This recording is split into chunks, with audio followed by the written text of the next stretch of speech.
Hey, this is Madalyn Sklar. And Suze Cooper, and you're listening to All Things Audio. We're going to be talking to Gregarious straight off because he's kindly agreed to spend some time with us at the beginning of the show. So we're going to chat with him about the news that he's got to give us from Zealous. So I want to welcome Gregarious. Thank you so much for joining us this week for All Things Audio. Gregarious, you got in touch with us last week and said that Zealous.app has got some amazing new features around the audiograms. Now, it's been a while since we've spoken to you. What's been going on? Well, thank you for having me. I appreciate the opportunity to be here. I feel like a glutton for punishment because we keep shipping so many things that that it's going a little fast now. So there's probably always going to be news, but I think we're really proud of the new things we're doing with the audiograms. So absolutely happy to share a little bit more about what's come out. Sure. I mean, I know last time that we were chatting with you, certainly the audiograms were the thing that had kind of caught our attention from the Zealous platform. An audiogram, for anyone who's not aware, is a way of sharing audio on social media. And it basically creates like a little video card, sometimes with captions, sometimes with a moving waveform. It kind of just makes the audio a bit more interesting. And it's great content for sharing and for kind of clipping these different social audio events that are happening around and about. So, yeah, tell us, Gregarious, how have you kind of integrated that into Zealous? Yeah, absolutely. So we've built, the way we build Zealous is in a manner that we basically automatically transcribe your spaces or any uploaded content that you put into it. That yields us basically little quotable moments. We call them utterances where someone is speaking, right? So, when you listen to this later, there'll be a little chat bubble where I'm talking and then it'll be switching around. With Zealous, you can turn any of those little spoken moments, though, automatically into an audiogram. And so currently we have a new engine that we built for generating those audiograms. And so it gives us some special powers. So by the end of the week, I'll explain, I guess, the fuller set of features that we expect to have out by the end of this week. We have two themes. We'll have two themes by the end of the week. We have our dark theme and we have a light theme. Soon it'll be customizable. I know everybody wants to, get their picture in there and all kinds of fun things. I promise it will get there. But what we do have is two default themes right now, a light theme and a dark theme. We also, by the end of the week, hopefully you should be all live, we will offer you now multiple formats for that audiogram. So Twitter, if you're all pros at sort of social media, but for folks who don't know, all the platforms like different sizes, right? So if you want to do a TikTok or a reel or a short, it tends to be sort of like a portrait-oriented photo. If you want to do it on Twitter, they like squares. Instagram also kind of like squares for videos. And then, of course, YouTube, Vimeo, they like landscape or HD style videos. So our audiograms will be available to download in any of those formats as well. So you can actually automatically take it and share it to any service that you want. Now, previously, we didn't also directly give you the URL to it, but now we actually make them downloadable. So you can actually just download it and then go upload it into a tool that you're using. But we also, and this, by the way, yields a way better result in our opinion. On for example, like Twitter, you can share a link to our audiogram and it'll embed a little player, but you have to click it once for it to expand. Then you play it. For example, like Fanzo, I'll pin a tweet in here in a sec, they download them and then upload them. And actually those audiograms then play in the post on Twitter. It looks really nice when you do it that way. So we're going to also, hopefully by next week, facilitate directly uploading that audiogram straight to your Twitter, like right from us. We'll give you a little box. You can write the tweet and then basically send it straight from us all the way through. Yeah, I love that. I love that integrated look where you can literally, it's one click and it plays. So that's what you'll be able to do essentially then straight from the platform? Yes, that's right. Cool. And at the moment, so it's all kind of text-based, isn't it? When you're in Zealous, you effectively get like a transcript of your space, and it's very much kind of chunked out into bite-sized sections. And you can pick whichever section you want to take the audio from and turn into the audiogram. Is there kind of further down? I mean, obviously this has just come out, but you know me, I like to kind of float an idea. Further down the line, will we be able to kind of customize it in any way or do anything with the card? You know, what are the plans for it? Yeah, great question. So actually, the previous generation of the audiograms didn't have the captions in them. So now I forgot to mention that. I guess I just did pin an example of one from NFT 365 where it's uploaded in the post. So now we do have the transcript in there live, so the words highlight and move through. Yeah, you can imagine. I guess like just if you think it through, today you may use a tool like Headliner AI or Get Audiogram or something like that. We view this as a full-fledged feature. And so our goal is to make it possible for you to do much more with these, right? So uploading your image, Monica, one of our newest member of our team, she had a great idea of like actually just doing one with a green screen kind of as the background. And so then you could drop it into your TikToks or whatever and, put yourself behind it, moving around if you wanted or whatever it may be. But I do think like being able to have more layouts, have more control over the colors, have more control over like the rendering model for like the captions and the waveform, all those things I would say are definitely in the pipeline of features that we think will all enhance the audiogram experience. And it's important to think, remember, audiograms are one part of our equation, but Joselin, for example, has asked for a feature which I think is a great one, which is to take multiple quotes and turn them into a video as well. And I think that that's a great stepping stone for a much more full-fledged version where, for example, we want to be able to like automatically export your entire Twitter space, say, as a video that you could use on YouTube or somewhere else. Now, I think lots more people are thinking about how they can get their audio onto YouTube. I mean, YouTube's plan is for this podcast stream. We keep hearing about it, but it's kind of stalled a bit in recent months, I think. We've not heard much more about it. But certainly in the podcast world, we're very much waiting to hear like video podcasts or even turning your audio into something that can be consumed over on YouTube is most certainly gets a big tick, So a solution like this is a great way to go because it enables you to create that video style, but with the audio that you've made and become part of, YouTube, which is to all intents and purposes one of the biggest search engines we've got around here. So, it's a great place to make sure your content is available to people. Yeah. By the way, we do have a roadmap on our site, so feel free to go suggest any ideas you have. Vote them up. That's how we sort of pick, the new things when we hear from our customers or users what they want. That helps inform our decisions quite a bit. But we are planning a thing that I call audiograms, which are basically automatically generated audiograms where we guess the best moments from the conversation for you. So let me give you an example. If you're doing Twitter Space, like, for example, Madalyn just put a heart up.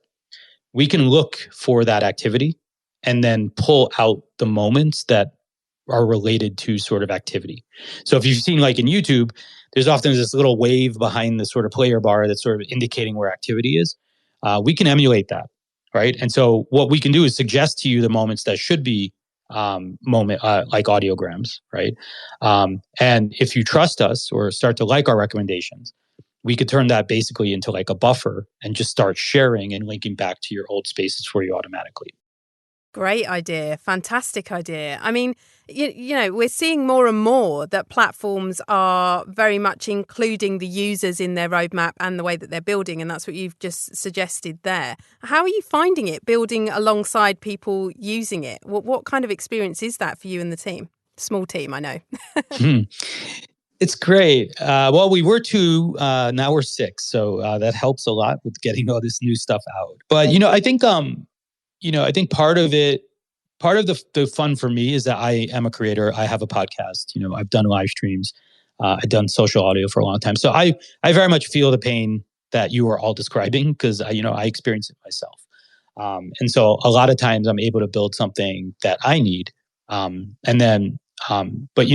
we don't think of everything, right? Like folks come up with really great features, or sometimes you have an intuition, but maybe you don't know for sure. And so it is the best thing as an entrepreneur to be able to have folks say, no, I really do want that, right? Or I'd pay for that, right?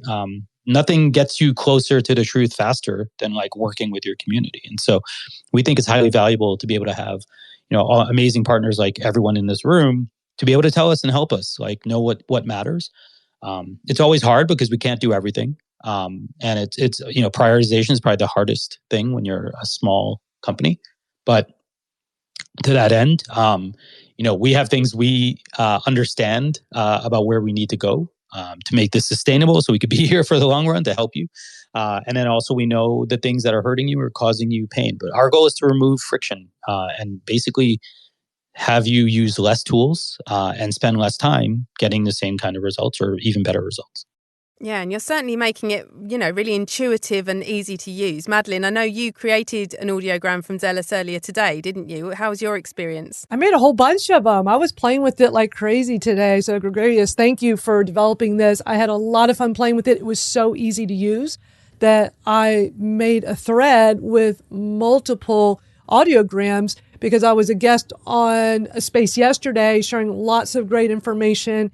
And, the whole reason we want things like this, these kinds of tools, is for repurposing. I'm a big fan of repurposing content.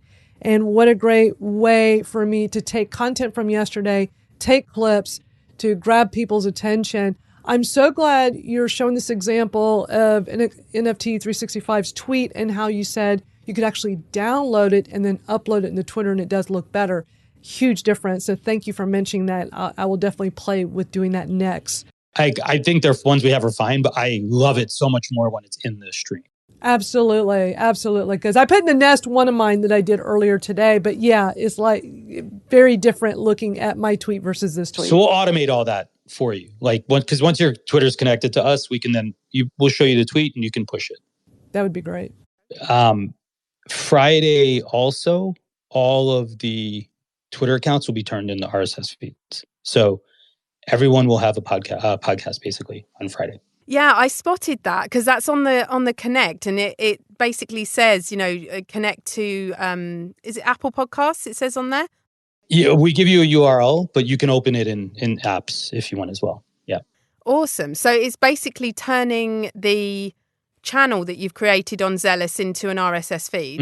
Mm-hmm. Every channel in Zealous basically can become an RSS feed by itself, but Twitter feeds, Twitter Spaces are all free. It's a permanently free kind of feature for the community. So any of those spaces, all your spaces can automatically be a podcast, basically. Well, this is all exciting news. We really appreciate you coming on and sharing all the new things you guys are developing. Super impressive. Absolutely. Appreciate it. Always thank you for having us. My DMs are open. If you have questions, you want a demo, you want me to give you a tour, I'm happy to show you around, and we'd love to take your feedback. And yeah, just keep an eye out. Every week on Fridays, we ship, several new features. Oh, that's good to know. Yes, I will keep playing with it for sure. Well, thank you for your time today. You bet. Thank you so much. So, Madalyn, the Twitter Spaces news just keeps coming. It's been like nonstop all afternoon. Like, I'm to the point where it's like, okay, we cannot add any more for today's program. We had to draw a line. Our nest is going to be full. I already had to remove a tweet because it was like overload. But yeah, big news going on with Community Spaces. If you guys are not familiar, there is a communities feature on Twitter, which we do have one for all things audio. I have one for Twitter Smarter. It is such a neat feature. It's still not super mainstream yet. I don't think everybody knows that it exists yet. But the exciting news for those of us that are participating in different communities or have started our own is that spaces are being rolled out so we can start broadcasting rooms from our communities. What do you think of that, Suze? I think it's exciting news. I think it is exciting. Yeah. I mean, we're only just, as you say, it's kind of very, very new. When, unsure how people might use it, all of that kind of thing just yet. It says, they're starting this test. Some admins and mods will be able to host spaces in their communities. I have to admit, one of the tweets that came out from Twitter communities earlier did have me a little bit confused, though. It says that anyone on Twitter can see and join a space started in communities, but only members of that community can reply to the space. Now, I'm just wondering if anyone on Twitter can see and join it. I'm assuming they can join as a listener but not participate in it. But doesn't that kind of defeat the object of it being a community space? I know when we've discussed community spaces before, we've really spoken about it being content that is literally just for that community, in terms of just speaking to those people who are already engaged with that content you're putting out on that community's feed. I don't know. I feel like either I've missed the point or they've missed the point. I'm not sure. Yeah, I was a little confused when I had read that as well. So maybe once we do Q&A later, somebody can come in and clarify There was a Q&A earlier with a community space, and it was an hour long. I haven't had a chance to listen to the whole thing, but I do have it linked in the Nest, and maybe that was addressed there, but I definitely would like to understand that a little bit better. But regardless, this is exciting news. If you are a fan of Twitter Spaces, if you're in a community or a bunch of communities, or you're hosting your own communities, is being rolled out. But this is a great direction for us to start having somewhat private spaces, Suze, because we've been talking about this for a while here in All Things Audio, that we would love to have that ability to have spaces that are not necessarily for everyone. But then again, that one tweet said that the public can see it. I really would like it to be close to just the community. I would like to see it be a little bit more private. Yeah, I mean, I agree. And I think that's really what we expected it would be. So, yeah, unless I've completely missed something somewhere, as far as I can tell, it would be open to anyone to join and listen. I guess, if you're trying to grow a community, you want to give them a taste of what it is that you're talking about in there, the tweets that you might be offering within your community. I guess as a way of growing the community, maybe that's what they're thinking. But for me, I think I would rather it was in addition to what's going on in that community already. To have that extra layer of, if you're already in here, you can join and participate in the space, but for it to just be limited to those people that have been accepted into the community. But yeah, I mean, it is really exciting. It is something that we have been talking about for a really long time, and it is that idea of sort of more private spaces, more kind of intimate conversations around topics. I can't wait to see what happens. I mean, we've got the All Things Audio space. We don't have the ability to spin up a community space there just yet. But as soon as we do, we'll certainly be letting people know. So if you're not in there in the community at the moment, then do please join. Exactly. And in the Nest, I do have a tweet from Twitter Communities. That's the Twitter handle is for Twitter Communities. And it is a community called Communities Feedback with 3,800 members. And that's where they hosted a space today for that community with the Q&A. And so if you have not been part of a community, you want to see what it's all about, then from this tweet, you should be able to join the community. And inside there is that particular space that took place. I also have a separate tweet in the Nest specifically for that, so you can play back the recording. But I mean, Suze, do you like that? Like anyone can listen to it, even though I'm a member of this community. Are you a member of the community's feedback group? I can't remember if I am or not. I know I'm a member of a few of them. Put it that way. But yeah, I'm not really up for it being listenable to everybody. I want it to be just available for the community. Yeah, and maybe that will come. And maybe that was discussed today in this special space. Don't know. So maybe later Joselin can come up and fill us in, because I know he was there. I popped in briefly when it was live, but I didn't have time to stay. But there's also been some other tweets that I've got in the Nest here. Legion had put out a tweet also about community spaces, saying that admins and moderators can host a space directly within the community. I checked our All Things Audio. I checked my Twitter Smarter. I do not have the ability to start spaces in either one of those communities yet. But it's good to know that admins and moderators can be the ones that can host. And it makes you kind of rethink who your moderators are, because that's giving them a lot of power, and maybe you don't necessarily want a particular moderator to be able to do that. Yeah, that's a really, really good point, isn't it? You need to make sure. I mean, generally, when you're giving out those mod responsibilities to people, I guess, we're sort of being very mindful of who might have that. They've already then got access to running part of that community and being responsible for sort of managing it in a way. But yeah, once it turns into spaces as well, that is another thing to consider when you're the admin, handing over the responsibility to people. So yeah, so that's a really good point, Madalyn. I mean, I like what Legion says here about the community name stays at the top and is clickable, which is something that Twitter's thought about throughout all of these different features that they've put out. The spaces title, for example, if you put a hashtag or @mention someone, it's clickable. Equally, it will be in the community spaces as well.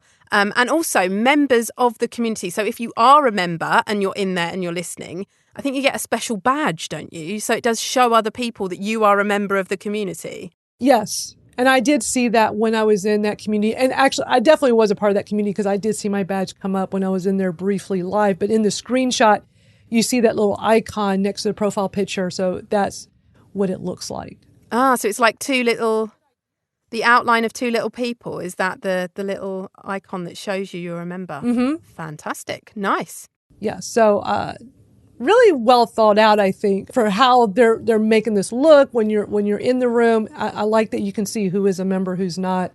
So really good ideas here. There's also a tweet from Joselin with a screenshot of one that he was in called Crypto and Coffee, pointing out that, yes, that will show the name of the community at the top of the page. That's super smart. And then you can see he's pointing to the badge icons. And it's like a lit up blue with the outline of the two people. So yeah, I'm really impressed.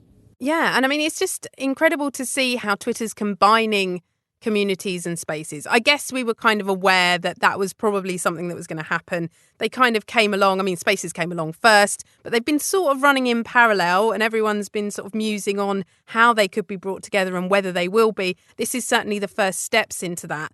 And Alessandro Paluzzi's next tweet that we've got to speak about also kind of tells us just that little bit more. Again, it's a bit like being Sherlock Holmes and trying to unpick everything and work it all out from what we can see. But what he's showing here is that Twitter's working on the ability to turn on notifications for communities. Now, if you look at the second tweet in this thread, one of those notifications you can turn on is for community spaces, audio chats. So, you know, they're really thinking about, again, you know, how they bring those two elements together. And it certainly seems to be happening, doesn't it? Absolutely. I love this screenshot. Hopefully this will get launched pretty soon because it would be nice to be able to choose different types of notifications within a community, especially the audio chats. But this is just him showing us with the whole reverse engineering thing what they're working on. I haven't seen that yet, but hopefully now that they are launching spaces in communities that this will be coming up very soon. Yeah, I would expect so. Our next tweet is one from our friend Joselin Monet, who is in the space today. Hi there, Joselin. This is around being able to see the listener count. So new Twitter Spaces feature alert, non-recorded live stats, listener counts to being displayed both when in or out of a space. But sometimes there's a bug where you're just looking at ellipses, so just a line of dots, and it's not showing people that. Have you noticed this, Madalyn? I have not. I have not seen that. In this tweet from Joselin, is if the room is not recorded, it seems to be that they're just going to let you know how many are listening. Because if you look at the screenshot, I had to do a double take the first time I saw this tweet before it all made sense. So it's non-recorded live spaces, and we always record ours. But if it's not recorded, is when you are live, it's letting you know how many listening, because that's what he's pointing out in the screenshot. Okay, yeah, I think I've managed to twist it and not quite understand what it was. Maybe Joselin can tell us more about it in a minute. Our next one is a Twitter Spaces tweet. What's this one, Madalyn? Yes. So this tweet came out the day after we hosted last week's room. So last week when we were all here live, we were playing with the emojis because some of us took longer to get it than others, looking at you, Joselin, because he had that 100 forever while we were all wishing we had it back. And it was first made available, these emoji reactions, new ones for Android, and it said iOS soon. And a lot of us on iOS were a little sad that we didn't have the 100. We're watching all of our Android friends using it. See, we're all going crazy with it now live in the room. I love it. So when we hosted this a week ago, Suze and I realized, hey, we do have this. And this whole room blew up. Wasn't that fun? I wish somebody had taken a video, a screen share of that, because I would have loved to just, that would make a great GIF of how our room exploded with GIFs. It was one of my favourite all things audio moments, actually, watching all those 100s happen. It was so much fun. It just showed you how geeky we are, but in a fun way. But the very next day, Spaces put out this tweet announcing that now it's available for everyone. iOS and Android should now have it. And it was probably just still rolling out. So I think, we were lucky enough to have it a week ago, but by the next day, they're saying everyone should have it. So exciting news that we have more to choose from. I like we got the thumbs up and thumbs down. Love having that 100. Like that the fist came back. So it's exciting to see more choices. But I'm also with you, Suze. I know last week you mentioned this, and you've mentioned this in the past before. You would like it as a host to be able to pre-select a certain group of the emoji reactions for the listeners to use. And I love that idea. I think that would be an excellent idea for them to do. I still think a customizable palette would be nice, but I'm pleased that I've now got 10 that I can choose from. And, you know, I'm glad to see there a range as well of different emotions. So, yeah, I'm really happy. 100%. There you go. There's one for you. And another tweet from Twitter Spaces was letting us know that the Soundboard experiment is now live for everyone on iOS. And so that's where you can do cute little sounds like the clapping and the telephone and a thumbs up, thumbs down. I'm not a big fan of this. I don't really play with it much. Do you play with it, Suze? I mean, I know here each week we don't really mess with it. No, I've hardly, other than announcing it here and Joselin kind of playing with it and us having a go with it, I've really not used it. I mean, it's just not something that I think of to use at all. I guess if I was going to use sound, I would use it off the Rodecaster because that's the equipment that I've got.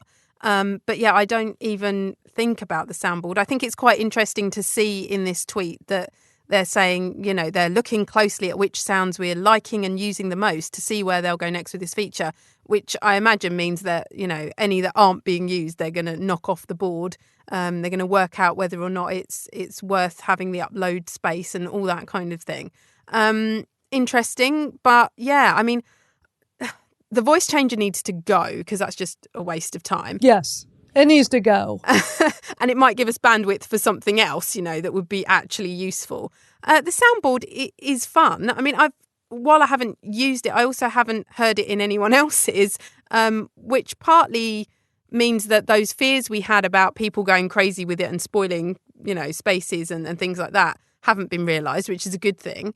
But yeah, I'm not really a fan. I'm not sure why we need it. Yeah, I agree. The only time it's ever used in any of the spaces and I'm co-hosting is on Thursdays for my Twitter Smarter. I have a co-host, Christine Gritman, and she did this all on her own, but she's done it so brilliantly. So each week I introduce the guest. And I do like a whole little paragraph talking about them. And then, you know, please welcome to the chat, so-and-so. And it cues her to do the applause. And she's been doing it perfectly the last several weeks.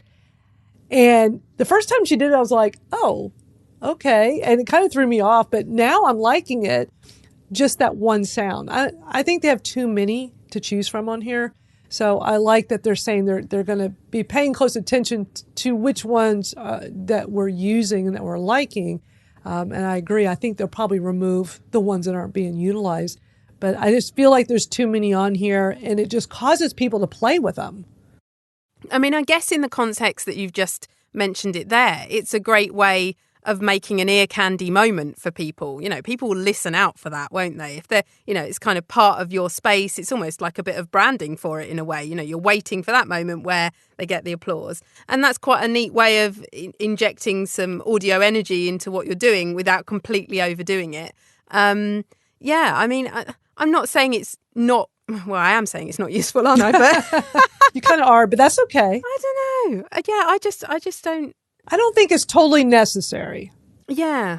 I'm not in love with it. It's okay, but is it really necessary? I think that's what we're trying to say here.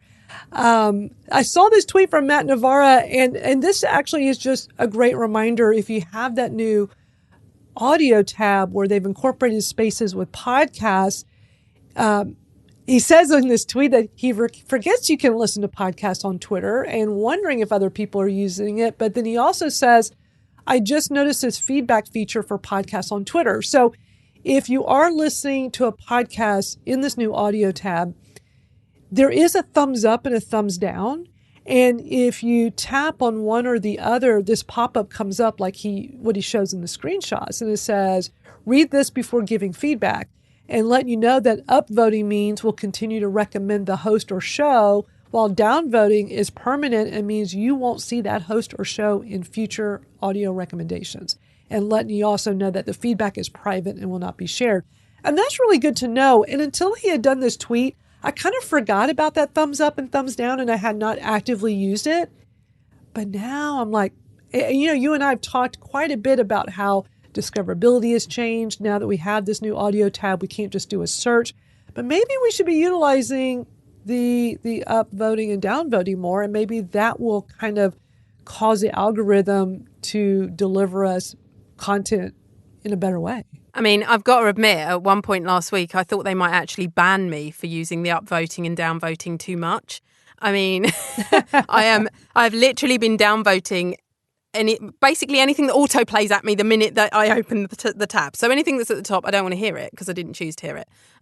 But I have been going through regularly and trying to see whether or not downvoting what I don't want to hear is making any difference. It really doesn't seem to be making much difference. And I tend to go into the audio tab trying to be open-minded about it, and I come out of the audio tab annoyed every single time. It really is frustrating. I had a list of 10 spaces on my daily digest the other day, and 3 of them were someone testing. Now, we've all done it. We've all spun up a space to test something. This guy was obviously trying out some music, but it took up 3 of the 10 spaces that were spotlighted on my daily digest. Why? Why did it do that? I mean, yes, I'm following him and he's following me. However, we've never had any back and forth interaction. We've never DM'd. We've obviously seen each other somewhere and followed one another, probably in a space. But yeah, I don't understand why 3 of my spots are taken up by one person whose spaces are all 30 seconds, 2 minutes long, trying something out. And they're all titled test. Like, surely it would be quite easy to filter those out of serving them to someone on a playlist when you've already got a limited selection. That would make me just go unfollow the person so that does not show up. Yeah, I didn't unfollow because I figured it's not his fault. He didn't know that he was going to show up in my list, but it's, I'm just, frustrated. They could do better. They could do a lot better. It could. The longer this goes on and we can't search for what's going on and what's live in the moment, the longer this tab just sits there. It is really ruining those 18 months of building up spaces as Twitter's audio offering. Why build up this amazing feature and then knock it down in one fell swoop by not giving it the airtime that it needs so that everyone can see it? Like, it just seems so backwards. It really does. This is our opportunity to plug our favorite tool in its place, even though it's not a paid sponsorship, spacesdashboard.com. I mean, that's just the place to go for discoverability. So it's not even an issue. Yeah. I mean, I said it earlier in this tweet. You've just popped it in the nest. Great timing. This says it all for me. Twitter's audio tab is like being invited to a buffet, being given a set menu and told you can only have option A. It's just so limiting, down to a fault. And it's broken. Not happy. I love that tweet. It's so well said. It's like, tell us what you really think, Suze. Yeah, I will. To the point. Yeah. So a lot of Twitter Spaces news today. We have like one piece of Clubhouse news. Yeah, and a hat tip to Michael for this one, Michael Sterling, leading on really from what we've just spoken about with the Twitter Spaces soundboard being rolled out. This is Clubhouse news. Clubhouse working on a soundboard for its rooms.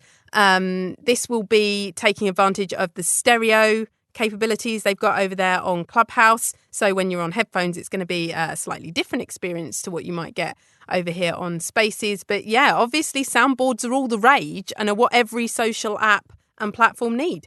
I'm not so sure personally, but there you go. Clubhouse is doing it too, and we'll see how that rolls out. So yeah, thanks Michael for tweeting that out and bringing it to our attention. Yeah, that really great piece of news to share. I'm excited about that. It makes me want to go jump on Clubhouse. I like that. I just put in the nest. I'm a little slow to checking the chat tweets during this room. But Don Coven did a tweet 15 minutes ago saying he thinks they said in the Q&A for the community space that the intent initially is to use this as a tool to help grow communities.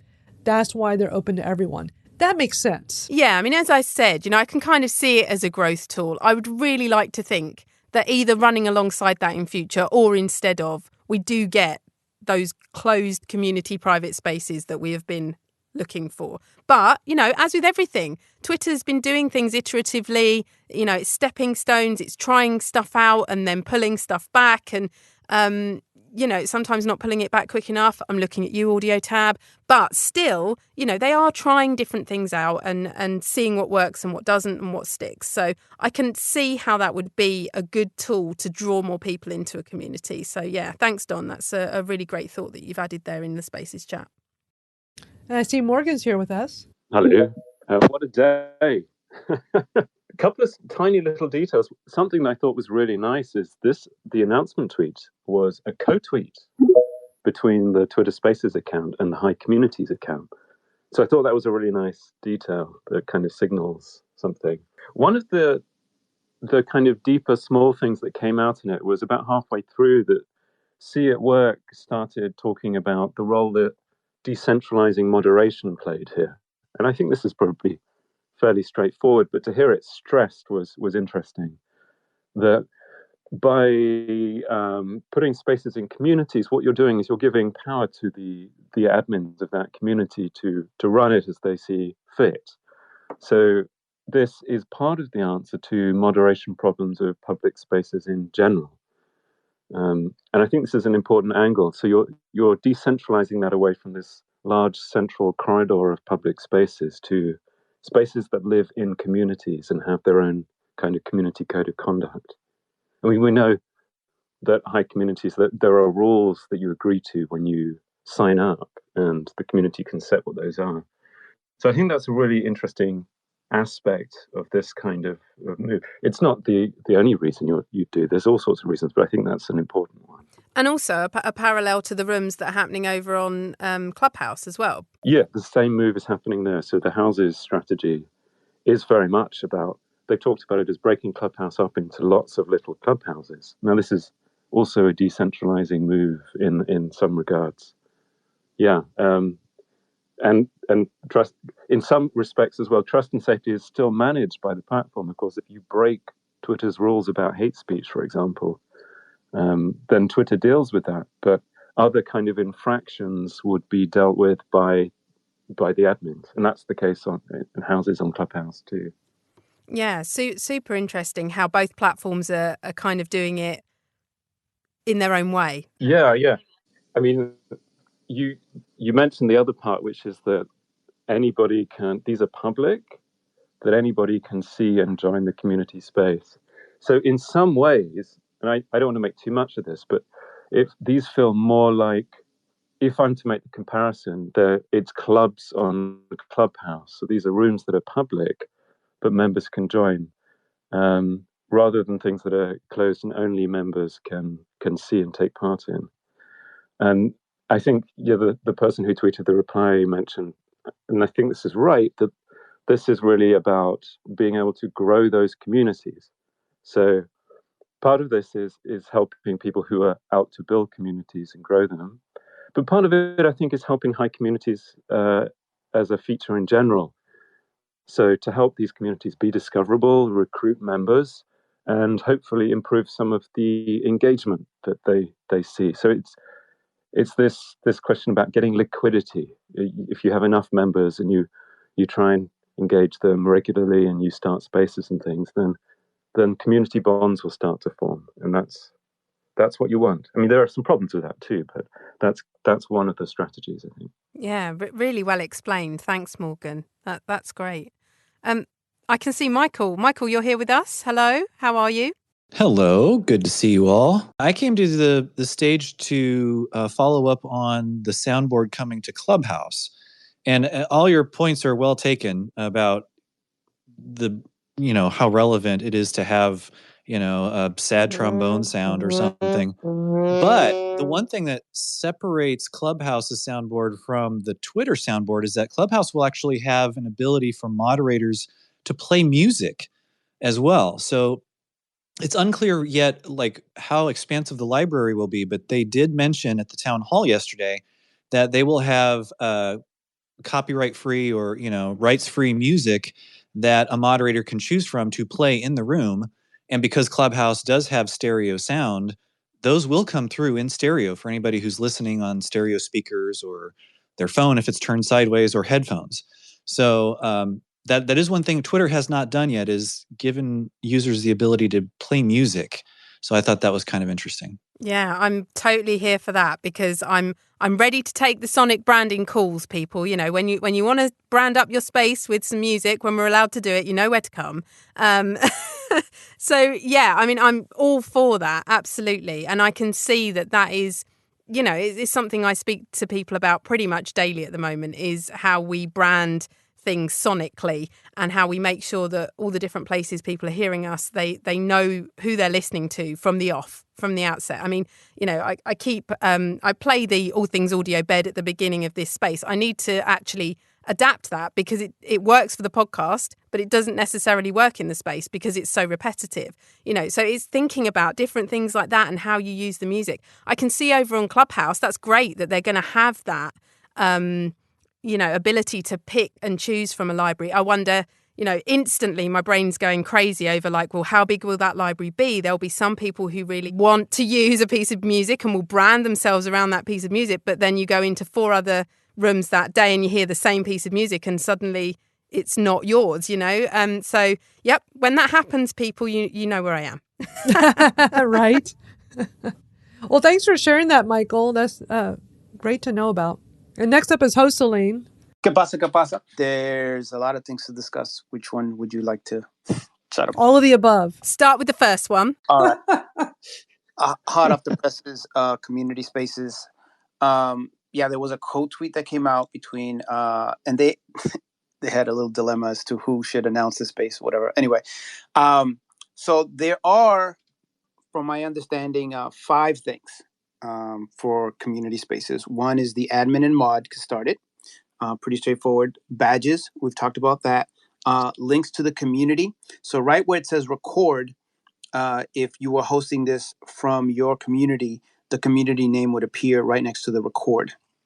And we'll get into that whole linking number to the non-recorded spaces later that I mentioned that you were confused about. So the third or the fourth thing that hasn't been really talked about much is there's a different color of the space in the spaces bar. I think I sent that to you, an image of it. Now, the color isn't always different enough for you to tell. So when you were looking at that particular space that was hosted by the community's feedback community, it was like a light purple. And it was very similar to the already existing purple that we're accustomed to seeing, which is probably why it didn't stand out much. But the space that was earlier put together by the crypto and coffee community, there was a distinctive color. And again, it had to do most likely with the background of the avatar that was used to create the space. So there is that differentiator. And also something that wasn't really talked about is that only the members can actually go into the spaces chat and reply, or the spaces reply. And I know you guys love the entity name, so I'll adhere to that entity name that you guys love. Anyway, so that's a thing that wasn't really discussed. And at first, too, I was looking to create more exclusivity with the community members and them being able to kind of have more precedence, which they do with the badge and the ability to speak in the or contribute to the replies area. But I do like the fact that, you know, if a celebrity jumps into a space, which is the example that they gave, they should be able to speak or contribute. And that should be able to help transition the people that are listening to get a taste of your community to then go join the community by clicking on the tab at the top, which probably needs to be highlighted by the host or the moderator that is running the space, because it's not so obvious that you would go ahead and click those types of things. So this is something new that any community admin or moderator needs to do. I do want to give a special shout out to Ange. Similar to myself, we've been running our own community spaces in different ways prior to the feature being built in. And if you notice by Ange, if you could put like 100 or something so people could identify you in the space, or an orange heart. So you notice that there's a ring around her particular avatar. So what she does in her community spaces is she's designed some templates for each one of the community members on and off platform to identify different levels. So the admins and mods have one particular color ring, and then just the regular members have a different color ring. And if they're on off platform on Patreon, they have different levels there, and they want to identify those members. So those people are like fully fledged members of that community, which makes a lot of sense. For me, I'm not sure if I would want that, because that's very similar to when you go into Clubhouse and you change your avatar just to be in that room. That's kind of just too much work for me. So I think that's pretty cool. And I wish that they would do the same thing with the little badges in the community spaces, is to have like different colors. You could still look at it in the, if you look at the guest list, which is if you look at the little people icon, that's called the guest list, or the guest management area. So if you look now, you see who's following you. You see the little label and who's not following you. For the community spaces, you see an admin, and you see the mod, and you see the member. You see those three specific items there. So I'm going to stop because I've said a lot. And I just want to make sure that stuff is clear. That was a lot of clarification. Thank you for all that information. And I'm glad you mentioned the space bar seeing the different color, because earlier Morgan was DMing us like, do y'all see the same thing I'm seeing with this different color? And it's like, everything looked the same to me, but that makes such sense, so that those would stand out as being a community space. So thank you for clarifying that. And yeah, so there's an admin, there's a mod, and there's a member. Those are the three labels that are associated with community spaces. Yeah. So, anything, Suze? Yeah. Tell me about these non-recorded live stats that I've got myself in a muddle with. Oh, yeah. So, yeah, I try to give out a hashtag that kind of summarized it. But yeah, so for recorded spaces, right now, we don't see the number. We just see it's being recorded. I just started noticing it last weekend, and I noticed that there was not a lot of people kind of talking about it. So I waited until like Monday just to see if it was still active. So I just caught it in the weekend, and I'm generally not on in the weekend. So on non-recorded spaces, you will see the number prior to you entering into the space. Sometimes the number won't appear. So the first indication is that it says it's live, which I thought that was kind of very interesting that it would say live.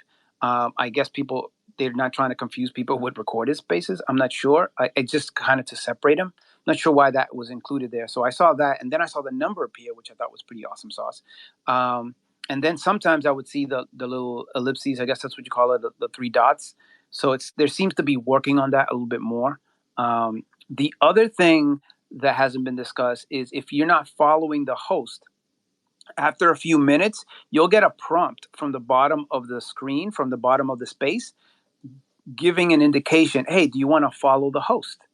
And it's a nice reminder to follow the host, which is great if you grow Madalyn, because you have a bunch of spaces on audits or whatever, and people might not know, hey, yeah, I need to follow Madalyn, or I need to follow Suze because of all things audio. Cool. And it's just a gentle reminder of, if you're not following the host, because sometimes we'll get a boost of people coming into the space. And if they don't, they're not going to know to follow you right away because they're so enthralled with the conversation. And then if the space ends, you're like, oh, yeah. I forgot to follow the host. And or the space crashes, then it's just like, where do I find this person again? So I thought that was a pretty cool thing. So was that a little clear, Suze? Yeah. So essentially that's what you're seeing. If you're not seeing record, where it says record at the moment with the red glowy dot, because you're not recording it, you'll see live and account. Yes, all making perfect sense. Thank you so much, Joselin. And last up is George. Hey, George, how's it going? Hey, how are you? I am incredibly excited about spaces for communities. And I wanted to share with people a use case for it that they should really think about. And that is the following. I was down on communities. I didn't see a great purpose for it. Most of my tweets I would rather have go out to everybody rather than a more limited community. There is an exception. I've been asking for spaces for communities since communities got started, even in fact, since spaces got started, even before communities. And it's for this reason. Many of us, including me, have a technology or a domain or a body of knowledge that they're getting across to people. In my case, it's mind skills. Now, every time I do a space, I have to start with Mind Skills 101. I have to explain what mind skills are. I have to take it as if somebody has only heard about it just now. And that's a real problem because I want to do advanced stuff. And it's difficult to just do an advanced thing to everybody because everybody shows up. So that I can do now spaces for the mind skills community. For instance, today or tomorrow, I'm putting forth an article on my problem solving technique. It comes from 50 years of studying problem solving. So there is a mind skills problem solving method. So I want to, in the future, I'm going to be doing plenty of spaces on this method, introducing the method, giving examples. But I want to do advanced problem solving. That'll be only for the mind skills community. The assumption is going to be they have studied the technology of mind skills. They've studied my methodology. That's going to be the given in my community groups. And it'll be explained in the beginning. I say, if you're not up on it, go read the article, go read the chapter in my book. But it'll only be in intermediate to advanced space. So that's the idea. I see Donna's not here anymore, but she was here. She's got specialized kinds of things. Dr. M has specialized things in AI. There are going to be all kinds of people who are going to come up with intermediate to advanced spaces only for within the community. Right. But how do you feel about community spaces being able to be listened to by the public? That's fine as far as I'm concerned. That's a good question. Because it's fine as far as I'm concerned because it's going to be revealed and repeated. This is intermediate to advanced. This assumes a context. If you don't have the context, it's pinned in the nest. Go up there, follow the link, and get up on it, and then re-listen to this on the replay, and you'll get more out of it. So I'll keep repeating that during the spaces. So that's treating people with respect. It's respecting their level of knowledge. It's helping to onboard them. But there'll be some, I would assume Dr. M is going to do some on advanced AI things for people who are all actively using AI. And it doesn't have to be, you don't have to explain to somebody what GPT-3 is. Or what the text to image technology are and all that stuff. He'll be able to discuss advanced prompting and things like that. And he won't have to explain what prompting is to AI. So that's going to be a very exciting kind of thing. I see Dr. J's back. She's going to be able to run sessions now for her community. If she has one, I don't remember. Yes, she does. That assumes a certain context of knowledge, and it'll be able to be incredibly more valuable. So this is really exciting development. I did not want to do it through super follows. I qualify for super follows. Never turned it on because I don't want it. I don't want super follows. I want everybody to have access, but at different levels of knowledge. So this is an amazing advance. Thank you to all of our speakers who came on and shared so much great stuff. And we're available in all of your favorite podcast apps. We're out there, All Things Audio. You can also go to allthingsaudiopodcast.com as well. You certainly can. And you can catch us here on Twitter and use the hashtag AllThingsAudio, and we'll pick that up throughout the week. So that's it for this week. But thank you so much to everyone that's been here in the space with us and those of you listening. And we'll catch up with you next week. Bye, everybody.